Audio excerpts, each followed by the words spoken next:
OC ప్రభావిత గ్రామమైనటువంటి మాధవరావుపల్లిని ఆ గ్రామాన్ని తరలించారు కానీ ఆ గ్రామ పరిస్థితి మాత్రం అగమ్య గోచరంగా మారింది.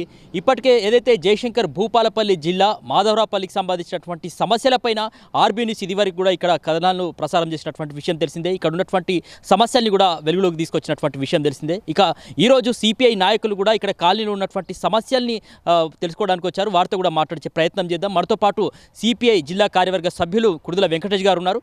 సో ఇప్పటికే ఒక గ్రామం తరలింపు జరిగి ఏండ్లు గడుస్తున్నా కూడా ఒకవైపు సింగరేణి అధికారులు ఎన్నో మాటలు చెప్పారు. ఆ మాటలు కూడా నీటి మూటలుగా మిగిలిపోయాయి. మరోవైపు అధికారులు కూడా పట్టించుకోనటువంటి పరిస్థితి. సో ఇక్కడ ప్రధానంగా ఎటువంటి సమస్యల్ని మీరు గుర్తించారు? ఇక్కడ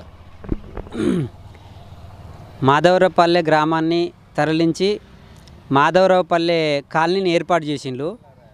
కూతువేటి దూరంలో ఉండే జిల్లా కేంద్రానికి ఈ కాలనీ ఏర్పడ్డది.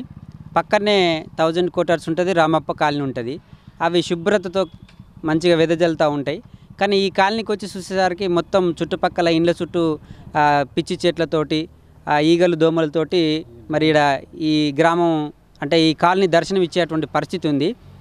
మరి అంటే ఇది తరలింపుకు మాత్రమేనా, లేకుంటే సింగరేణి అధికారులు అప్పుడు ఏమి హామీలు ఇచ్చిండ్రు, మీరు తరలిపోతే మీకు అన్ని సౌకర్యాలు కల్పిస్తామని చెప్పిండ్రు అని చెప్పేసి ఇక్కడ ప్రజలు ఈ కాలనీ వాసులందరూ చెప్పేటువంటి పరిస్థితి ఉంది. కానీ ఇక్కడికి వచ్చిన నాదుడు లేడు.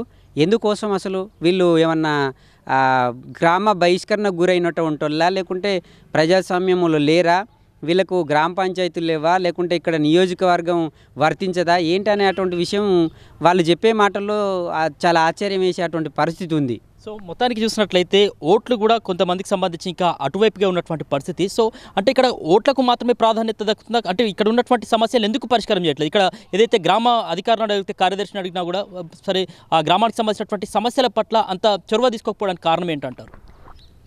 వాస్తవంగా ఒక కాలనీ ఏర్పడ్డదంటే ఆ కాలనీకి సంబంధించి గ్రామం ఉంటుంది. ఆ గ్రామంలో కార్యదర్శి ఉంటాడు, గ్రామ కారోబారు ఉంటాడు, లేదంటే అక్కడ ఉండే అటువంటి సర్పంచ్ ఉంటాడు. ఇప్పుడు సర్పంచుల పాలన లేదు కాబట్టి స్పెషల్ ఆఫీసర్ కూడా ఉంటాడు. వాళ్ళకి ఏ ఆపద సంపద వచ్చినా చూడాల్సినటువంటి ప్రథమ పౌరులు బాధ్యులు వీళ్ళే. కానీ ఇక్కడ చూసినప్పుడు ఒక ఆయన ఇంటి పన్ను కట్టినట్టు 24,000 రూపాయలు బిల్లు వేసిండ్రు. 24,000 రూపాయలు బిల్లు ఎట్లా వస్తా అని చెప్పేసి గ్రామ పంచాయతీకి పోయి అడిగితే ఆయన సమాధానం చెప్పేటువంటి పరిస్థితి లేదు.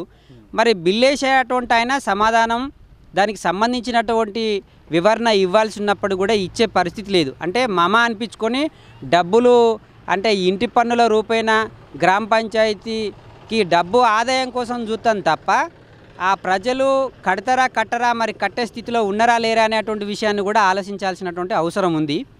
అయితే తను చెప్పే మాటల్లో ఏంటంటే గ్రామ పంచాయతీ చెలుపూరు అని అంటూ ఉన్నారు. చెలుపూరు గ్రామ పంచాయతీకి సంబంధించి ప్రతిరోజు ఆ గ్రామ పంచాయతీ సిబ్బంది ఇక్కడికి రావాలి. ఈ చుట్టుపక్కల ఉండేటువంటి వాతావరణాన్ని పరిశీలించాలి, చెత్తా చెదారం సేకరించాలి. ఇక్కడ డ్రైనేజ్ సిస్టమ్ అనేటువంటిది లేదు. మరి ఎందుకు రాలేదో ఏందో ఒకసారి చూడాలి. లేదంటే గ్రామ పంచాయతీ పట్టించుకోలేదు అని అనుకున్నప్పుడు ఇక్కడికి తరలించినటువంటి సింగరేణి అధికారులు వాళ్ళ సర్వాన్ని కోల్పోయి ఈ గ్రామాన్ని ఇక్కడికి తరలించినప్పుడు వాళ్లకు ఉద్యోగం అంటే ఉద్యోగం ఇవ్వాలి, వాళ్ళకు భూమికి బదులు భూమి ఇవ్వాలి, వాళ్ళకు ఎవరు ఏ పని చేస్తారో ఆ పనిని కల్పించేటువంటి అది ఇవ్వాలి. లేదంటే ఇంకా కరువు భత్యం కింద అంటే గ్రామాలను తరలించేటువంటి దాంట్లో కరువు భత్యం కింద రాష్ట్ర ప్రభుత్వం కావచ్చు, కేంద్ర ప్రభుత్వం కావచ్చు, వీళ్ళకి ప్రత్యేకమైనటువంటి నిధులు కేటాయించి ఆ కాలనీని కానీ గ్రామాలను కానీ అభివృద్ధి చేసేటువంటి ఒక విపత్తరమైనటువంటి అది ఉంటుంది. మరి వాటన్నిటిని వీళ్ళకు వర్తింపజేయలేదా? అసలు ఏంటి సింగరేణులు తరలించి చేతులు దులుపుకున్నారు.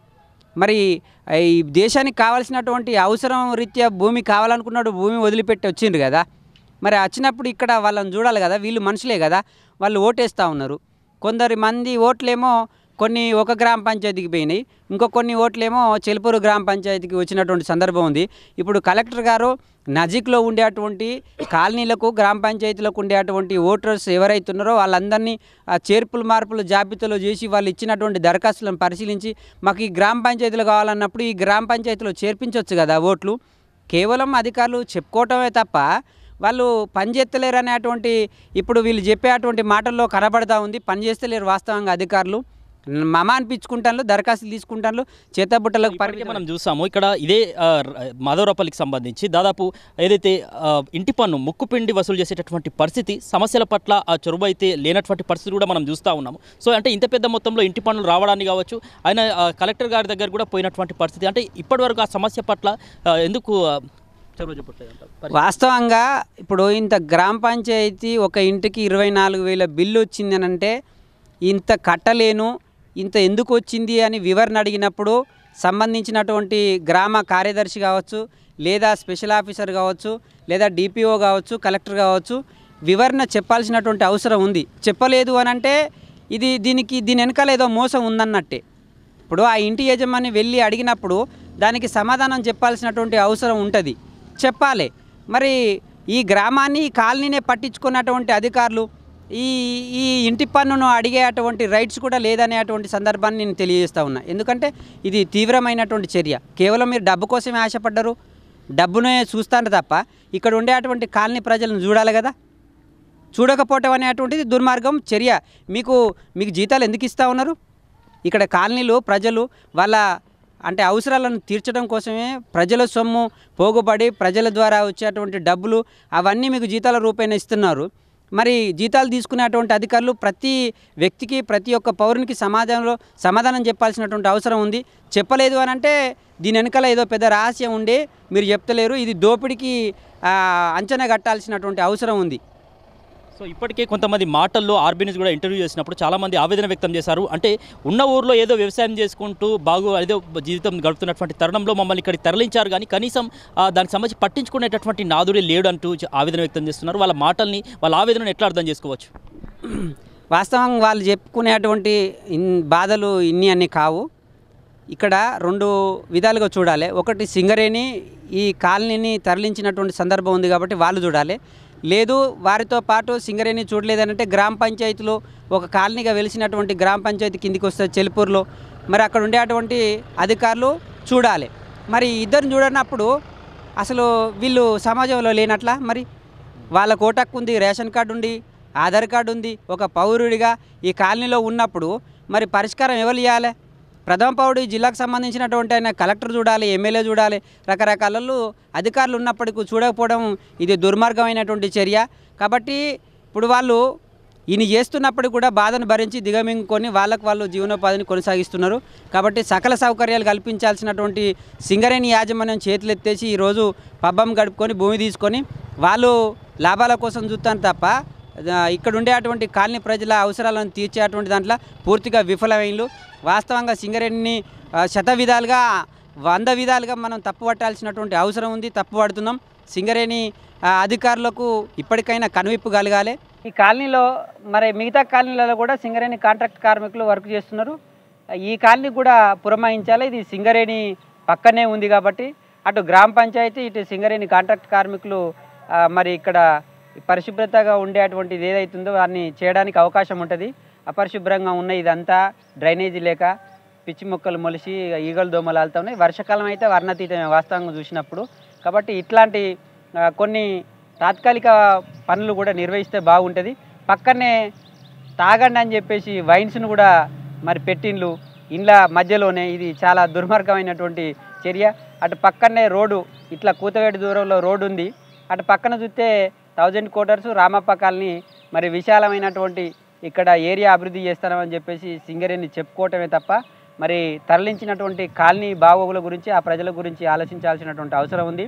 ఏది ఏమైనా ప్రభుత్వంలో ఉన్నారు, ప్రజాపాలనలో ఉన్నారు. ఇక్కడ ఉండేటువంటి ప్రజల ఏదైతే మొరను, అవసరాలను తీర్చాల్సినటువంటి అవసరం ఉంది. కలెక్టర్ గారు దీన్ని తక్షణమే పట్టించుకోవాలి. వీలైతే వారు వచ్చి కాలనీని సందర్శించాలి. ఇబ్బంది ఏం కలుగుతుంది ఏంటి అనేటువంటిది 1కి 2 సార్లు ప్రజలు చెప్తున్నప్పటికీ దాన్ని పట్టించుకోకుండా ఉండటం అనేటువంటిది కూడా ఇబ్బందికరమైనటువంటి అది మేము మా భారత కమ్యూనిస్ట్ పార్టీ సిపిఐ ద్వారా కూడా ఇక్కడ ఉండేటువంటి సమస్యలన్నింటినీ కూడా కలెక్టర్ గారికి దరఖాస్తు రూపంలో వారికి తెలియపరుస్తాం అతి త్వరలోనే. కాబట్టి ఈ కాలనీని ప్రభుత్వం, ఇటు సింగరేణి ఇద్దరు పట్టించుకోవాలని చెప్పేసి కూడా భారత కమ్యూనిస్ట్ పార్టీ సిపిఐ నుండి డిమాండ్ చేస్తూ ఉన్నాం. సో ఈ మాధవరావుపల్లి సమస్యలపైన, వాళ్ళ ప్రజలకు సంబంధించినటువంటి సమస్యలపై మీ పోరాటం కార్యాచరణ ఏ విధంగా ఉండబోతుంది? ఈ కాలనీకి సంబంధించినటువంటి అభివృద్ధి కార్యక్రమంలో ప్రభుత్వం పట్టించుకోకపోతే దశల వారీగా వీళ్ళందరినీ ఐకమత్యం చేసి ఆందోళన కార్యక్రమాలకు శ్రీకారం చుడతాం. చూడ్డానికి శుభ్రంగా మనుషులు కనపడవచ్చు, కానీ వాళ్ళలో ఉండేటువంటి ఇబ్బందులు ఏవో రుగ్మతలు ఏవో వాటన్నిటిని గుర్తించాల్సినటువంటి ప్రభుత్వం పట్టించుకోకపోవటం వల్ల రేపు అవసరమైతే ప్రభుత్వాన్ని కూడా ప్రతిఘటిస్తామని చెప్పేసి ఈ సందర్భంగా హెచ్చరిస్తూ ఉన్నాం. సో ఇది మొత్తానికి మాధవరావుపల్లి గ్రామానికి సంబంధించి ఆ సమయంలో తరలింపు సమయంలో అనేకమైనటువంటి మాటలు చెప్పినటువంటి సింగరేణి విస్మరించింది. మరోవైపు ఇక్కడ సమస్యలను పట్టించుకోవాల్సినటువంటి అధికారులు కూడా చేతులు దులుపుకునేటటువంటి పరిస్థితి. సో ఈ నేపథ్యంలో ఇక్కడ ప్రజలు మాత్రం అవస్థలు పడుతున్నారు. ఈ యొక్క అవస్థలకు సంబంధించి సమస్యలకు సంబంధించి ఇక్కడ సిపిఐ నాయకులు కూడా సందర్శించినటువంటి పరిస్థితి. ఏదైతే వాళ్ళ సమస్యలపై పోరాటానికి సిపిఐ కూడా నడుము కట్టిందని వారు చెప్తా ఉన్నారు. ఇక రాబోయే రోజుల్లో ఇక్కడ సమస్యలు కనుక అధికారులు కానీ ప్రభుత్వం కానీ పరిష్కరించకపోతే రాబోయే రోజుల్లో ఉద్యమ కార్యాచరణ ఉధృతం చేస్తామని, సమస్యల పరిష్కారానికి పోరాడతామని కూడా వారు చెప్తా ఉన్నారు. వీడియో జర్నలిస్ట్ అరవింద్తో సమీర్, ఆర్బీ న్యూస్.